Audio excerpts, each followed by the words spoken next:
कहानी की शुरुआत होती है बीजिंग शहर में मौजूद एक बिल्डिंग में, जहां 3 लोग गेम खेलकर सट्टा लगा रहे थे। एक लड़की को बेकार पत्ते मिले, जिस वजह से वो थोड़ी निराश हो गई। तभी उसका बेटा आयरन मैन सूट पहनकर उसके पास आया और कहने लगा, मम्मी मैं रॉकेट छोड़ सकता हूँ, हवा में उड़ सकता हूँ। उसकी माँ सट्टा खेलने में इतनी ज्यादा बिजी थी कि उसने बच्चे पर ध्यान ही नहीं दिया। कुछ ही पलों में बच्चा बालकनी में गया और मैं उड़ सकता हूँ कहकर नीचे कूद गया। उसी समय नीचे एक बूढ़े सफाई कर्मचारी की नजर उस पर पड़ी और उसने अचानक से अपने हाथ कई फुट लंबे करके ऐन वक्त पर बच्चे को बचा लिया। फिर अंकल ने बच्चे को प्यार से समझाया कि बेटा असल जिंदगी में स्पाइडरमैन आयरन मैन नहीं होते, दिमाग में गू भराया गया तेरे। तभी वहाँ आसपास कई लोग इकट्ठा हो गए, क्योंकि उन सब ने अंकल को एक चमत्कार करते हुए देखा था। जिस पर बुढ़े अंकल कहने लगे, आओ तुम सबकी तस्वीर लेनी है, इधर आओ देखो यहाँ पे। और फिर उन्होंने एक खास डिवाइस का बटन दबा के उन सबकी याददाश्त मिटा दी।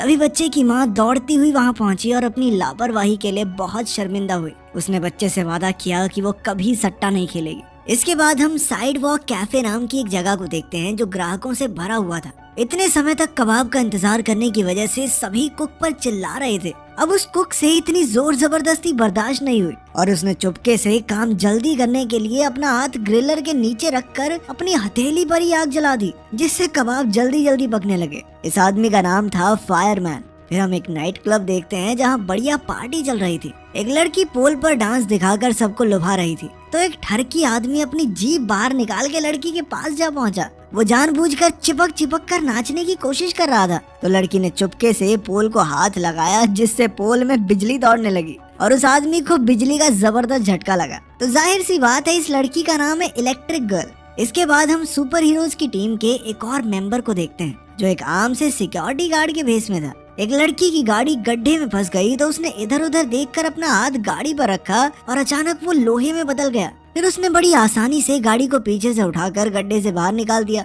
इस सुपर हीरो का नाम है आयरन आर्म। इसके बाद इन तीनों हीरोज को उनके लीडर फेरो का फोन आया। उसने कहा कि उसे खबर मिली है कि कुछ चोर आज म्यूजियम के पास चोरी करने वाले हैं। जल्द ही सुपर हीरोज की टीम वहां पहुंच गई और फिर चोर भी काली गाड़ी में अपने मिशन को अंजाम देने आ पहुंचे। उन्होंने सिक्योरिटी कैमरास को गोली से उड़ा दिया और फिर अपने हाई-फाई डिवाइसेस की मदद से सीवर का ढक्कन निकालने लगे। उन्होंने काफी देर तक कोशिश की और ढक्कन नहीं खुला, तो फिर आखिर में बम से उड़ा दिया। उन्हें देखते ही आयरन आर्म गुस्से में उन पर हमला करने वाला था, मगर फेरो ने उन्हें रुकने को कहा। वो चाहता था कि चोर पहले चोरी तो कर लें, ताकि उनके पास उन्हें गिरफ्तार करने की कोई ठोस वजह तो हो। लेकिन उसी समय अचानक एक और बंदा सुपरमैन की कॉस्ट्यूम पहन के गुलाटियां मारता हुआ वहाँ आ गया। उसका नाम था स्टिकी और फेरो ने हाल ही में उसे टीम में शामिल किया था, मगर उसने स्टिकी को आज के मिशन के लिए बुलाया ही नहीं था। लेकिन स्टिकी ने वहाँ आते ही चोरों पर हमला बोल दिया और अपने गोंद से भी ज्यादा चिपकू थूक से उन्हें रोकने लगा। तभी बाकी सुपर हीरोज ने भी बाहर आकर उसका साथ दिया और कुछ ही पलों में चोरों की सिट्टी पिट्टी गुम हो गई। तभी फेरो ने देखा कि एक चोर अब भी होश में था और उसने अपनी आंखों की शक्ति से उसे अपने वश में कर लिया, जिससे चोर को ऐसा लगने लगा कि फेरो उसका बाप है। चोर उसे देखते ही उसके पैरों में लेट गया और अपने जुर्म की माफी मांगने लगा। उसने बताया कि वो ये सीवर का ढक्कन इसलिए चुरा रहे थे ताकि एक बहुत अमीर बिजनेसमैन को बेच सके। उस आदमी को टैंक्स की सुरक्षा के लिए मजबूत लोहे की जरूरत थी और चाइनीज सीवर के ढक्कन तो ऐसे होते हैं कि गोलियां भी आर पार नहीं होती उनके। खैर, ये सुनने के बाद फेरो ने अपने डिवाइस से सभी चोरों की याददाश्त मिटा दी। अब स्टिकी सोच रहा था कि उसकी बहादुरी के लिए फेरो उसकी तारीफ करेगा, लेकिन फेरो ने तो उसे डांटना शुरू कर दिया, क्योंकि वो बिना बताए इस प्लान में घुस गया था और उसकी वजह से सब कुछ चौपट हो सकता था। इसके बाद फेरो को कमिश्नर का फोन आया। कमिश्नर ने मिशन पूरा करने के लिए फेरो का धन्यवाद किया, क्योंकि आज उसकी वजह से सीवर का ढक्कन चुराने वाली गैंग का पर्दाफाश हो पाया है। आखिरकार मिशन पूरा होने के बाद फेरो ने अपने नए सुपर हीरो स्टिकी को अपने ऑफिस में बुलाकर बाकी सबसे मिलवाया। फेरो ने सबको बताया कि बचपन में फेविकोल पी गया था ये, जिसके बाद उसके शरीर में अजीबोगरीब रिएक्शन होने लगे और फिर बड़ा होकर उसका पसीना, थूक और पेशाब सब कुछ चिपकू हो गया।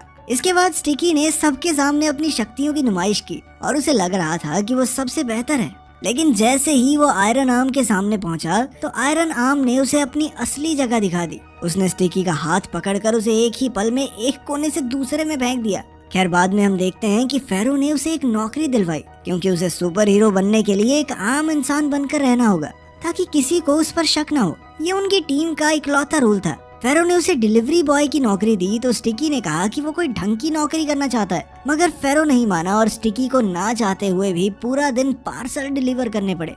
लेकिन रास्ते में जैसे ही कोई प्रॉब्लम आई, तो उसने टीम का पहला रूल ही तोड़ दिया। उनमें से किसी को भी दुनिया के सामने अपनी शक्तियों का इस्तेमाल करने की इजाजत नहीं थी, लेकिन स्टिकी तो अपने चिपकू पसीने की मदद से स्पाइडरमैन की तरह एक बिल्डिंग से दूसरी पे चढ़ के पार्सल पकड़ाने लगा। जब एक औरत ने उसे खिड़की से अंदर आते देखा तो वो डर के मारे बेहोशी हो गई। फिर एक एम्बुलेंस उसे हॉस्पिटल ले जाने आई तो वो दीवारों पर चलने वाले भूत के बारे में बड़बड़ा रही थी। खुशकिस्मती से फेरो ने ऐन मौके पर उसकी याददाश्त मिटा दी और वो शांत हो गई।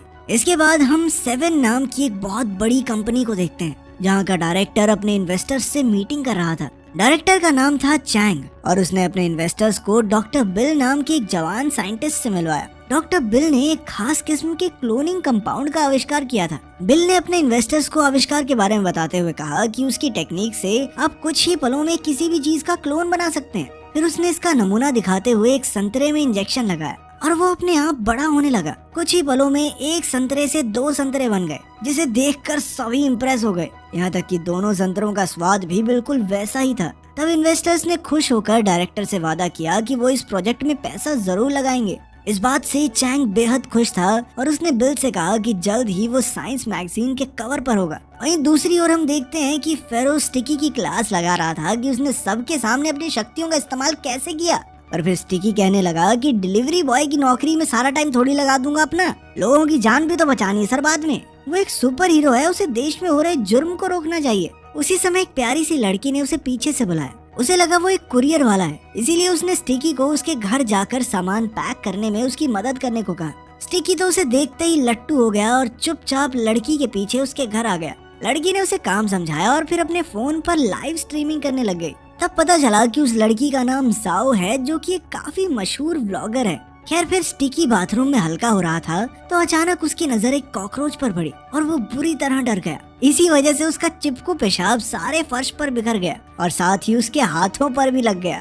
इधर उसके पैर भी जमीन से चिपके हुए थे, तो उन्हें निकालने के चक्कर में जैसे ही वो नीचे गिरने लगा तो उसने वहाँ सूख रहे लड़की के अंडरगारमेंट्स पकड़ लिए। जब जाओ को बाथरूम से आवाजें आई तो वो वहाँ पहुँची। उसने देखा कि ये साला डिलीवरी वाला अपने हाथ में मेरी ब्रा चिपका के बैठा है। इससे जाओ को लगने लगा कि किस लुच्चे को घर पे ले आई मैं। स्टिकी ने उसे समझाने की कोशिश की पर अचानक जाओ का पैर मुड़ गया और वो नीचे गिरने वाली थी कि स्टिकी ने उसे अपनी बाहों में ले लिया, जिससे जाओ की शर्ट भी उसके हाथों से चिपक कर उतर गई। इधर उसकी लाइव स्ट्रीम पर उसका अंग प्रदर्शन हो गया, जिससे बेचारी जाओ को बहुत शर्मिंदा होना पड़ा।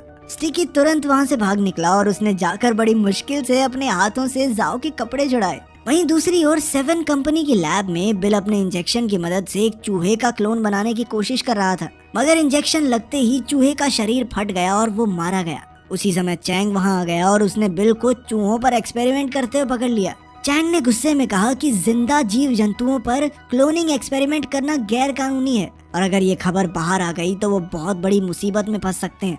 अब बिल ने चैंग को समझाने की कोशिश की कि अगर उसने जिंदा जीव जंतुओं का क्लोन बना दिया तो वो दुनिया का सबसे महान साइंटिस्ट बन जाएगा। बिल का मानना था कि इस टेक्निक की मदद से वो आगे चलकर इंसानों के अंग जैसे कि किडनी, हार्ट, लिवर दोबारा से बना सकते हैं, जिससे पूरी दुनिया का बहुत भला होगा। अगर चैंग ने उसकी एक नहीं सुनी और ऐसे एक्सपेरिमेंट बंद करने को कहा। अब बेचारे बिल के पास कोई दूसरा चारा नहीं था, इसीलिए वो रुक गया। इसके बाद हम देखते हैं कि स्टिकी फेरो के पास गया और कहा कि उसके शरीर में कोई अजीबोगरीब बदलाव आ रहा है, क्योंकि आज से पहले वो अपने ही चिपकू पेशाब की वजह से किसी से चिपका नहीं था। तब फेरो ने उसे एक बिस्तर पर बांध दिया और फिर समझाया कि ये उसके स्ट्रेस की वजह से हुआ है। जब उसका एड्रेनलिन बहुत बढ़ जाता है तो वो अपनी शक्तियों पर काबू नहीं कर पाता। फेरो ने कहा कि बस मैं तुम्हारे शरीर पे छोटा सा कट लगाऊंगा और सब ठीक हो जाएगा। स्टिकी एक बार को मान भी जाता, पर फिर उसने देखा कि फेरो का इशारा उसके हथियार की तरफ था और वो डर के मारे चिल्लाने लगा, साले बुड्ढे कहाँ पे कट लगाएगा तू। खैर फेरो ने समझाया कि नहीं वैसा कुछ नहीं है बेटा, हाथ पे हथेली पे कट लगाऊंगा मैं। खैर सर्जरी के बाद स्टिकी के हाथ बिल्कुल पहले जैसे हो गए और अब उसने अपने लिए एक नया सुपर सूट बनाया और अपनी शक्तियों को काबू करना सीखा। इसके बाद वो फिर से डिलीवरी बॉय की नौकरी पर जाने लगा और फिर वो एक कुरियर लेकर जाओ के घर पहुंचा, लेकिन उसे देखते ही जाओ को फिर गुस्सा आ गया। तब स्टिकी ने जाओ को शांत करते हुए उसके अंडरगारमेंट्स लौटा दिए और कहा कि उसने इन्हें अच्छे से धो दिया है। लेकिन फिर जब जाओ ने बक्सा खोला तो उसमें एक नंगे आदमी का पुतला था, जिसे देखकर वो आग बबूला हो गई। वो स्टिकी को पीटने लग गई कि नहीं सुधरेगा तो लुच्चे, बताऊं तुझे। पर तभी उसका पड़ोसी बाहर आया और जाओ के हाथ से वो पुतला ले लिया। पता चला कि एड्रेस में गलती हो गई थी, क्योंकि असल में ये पार्सल पड़ोसी का था। ये सारी गड़बड़ सुलझाने के बाद स्टिकी ने जाओ से कहा कि पिछली बार भी तुमने मुझे गलत समझ लिया था। खैर अब जाओ भी समझ गई थी कि स्टिकी कोई बुरा इंसान नहीं है। तभी जाओ को फोन आया और वो स्टिकी को वहीं छोड़कर बाहर भाग निकली, जहाँ उसके पिता उसका इंतजार कर रहे थे। उसके पिता कोई और नहीं बल्कि 7 कंपनी के डायरेक्टर चैंग ही थे। ये देखकर स्टिकी काफी खुश हो गया कि पसंदीदा औरत सिर्फ खूबसूरत ही नहीं, अमीर भी है। वहीं दूसरी ओर बिल अब भी चूहों पर एक्सपेरिमेंट्स कर रहा था। उसने अपने साथ काम करने वालों को भी अपनी तरफ कर लिया था, जिसके बाद उन्होंने बिल के एक्सपेरिमेंट्स को राज रखने का वादा किया। आखिरकार काफी एक्सपेरिमेंट्स के बाद वो चूहों का क्लोन बनाने में कामयाब हो गया। फिर अगली सुबह फेरो ने सुपर हीरोज की टीम को नए मिशन के बारे में बताया, लेकिन बाकी सुपर हीरोज स्टिकी के आने से बिल्कुल भी खुश नहीं थे, क्योंकि वो अक्सर गलती करके सब कुछ चौपट कर देता था।